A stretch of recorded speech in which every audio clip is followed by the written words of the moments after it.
김원장.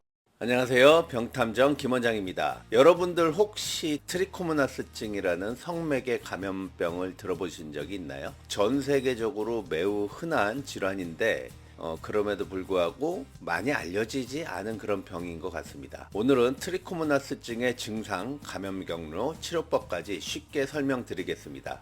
끝까지 함께 해주세요. 자, 트리코모나스증이란 트리코모나스 바지날리스라고 하는 원충에 의해서 발생하는 비바이러스성 성매개 감염병입니다. 특히 여성에게 좀 더 흔하고 남성도 감염될 수 있습니다. 전 세계적으로 수백만 명이 감염된 것으로 추정되고 미국에서는 약 370만 명이 감염된 것으로 알려져 있습니다. 하지만 많은 사람이 증상이 없거나 경미해서 감염 사실을 모르는 경우가 많이 있죠. 트리코모나스증의 증상은 감염자의 약 70에서 85%가 증상이 없거나 매우 약한 증상만 나타납니다.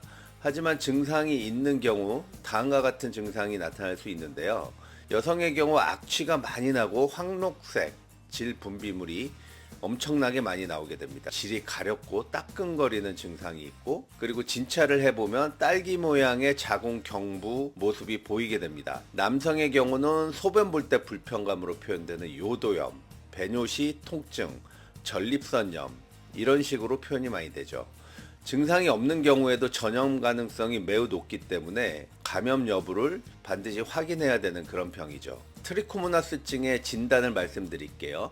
정확하게 진단하기 위해서는 전문의의 검사가 필요합니다. 주요 검사 방법은 첫 번째가 현미경 검사입니다. 비교적 간단하고 정확도가 제법 있는 검사인데요. 저도 진료 현장에서 실제로 현미경으로 관찰하다 보면은 조그만한 그 냉벌레가 이렇게 파닥파닥 움직이는 게 볼 수가 있습니다. 그 다음에 두 번째로 요즘 많이 사용되고 있는 핵산 증폭 검사가 있습니다. 가장 민감하고 정확한 검사라고 볼 수가 있죠. 자, 그럼 치료는 어떻게 하느냐? 트리코모나스증은 항생제 치료로 완치율이 매우 높은, 그리고 쉽게 치료되는 그런 병입니다. 메트로니다졸이나 티니다졸과 같은 항생제로 아주 쉽게 완치가 될 수 있는 병인데요.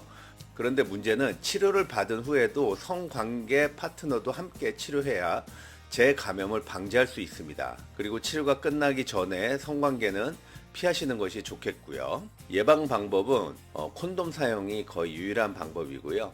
특히 고위험군인 경우, 예를 들어서 성병의 병력이 많거나 여러 병의 성 파트너를 가지신 분들이라든가 이런 경우는 정기적으로 핵산 증폭 검사를 받으시길 권장드립니다. 그래서 이 트리코모나스 질염을 그냥 방치해두면 어떤 일이 벌어질까요?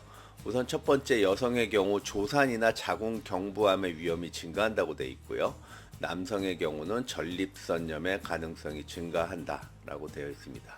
그래서 조기에 발견하고 조기에 치료하는 것이 무엇보다 중요합니다. 자, 오늘의 결론을 말씀드리겠습니다.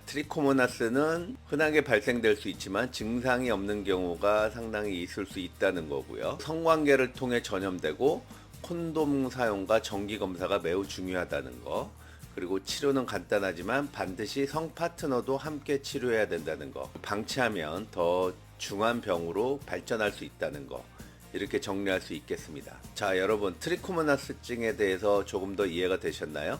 건강한 성생활을 위해서 정기적인 검사와 예방은 필수라는 거 잊지 마시고요. 병탐정 김원장은 더 유익한 정보로 돌아오겠습니다. 감사합니다.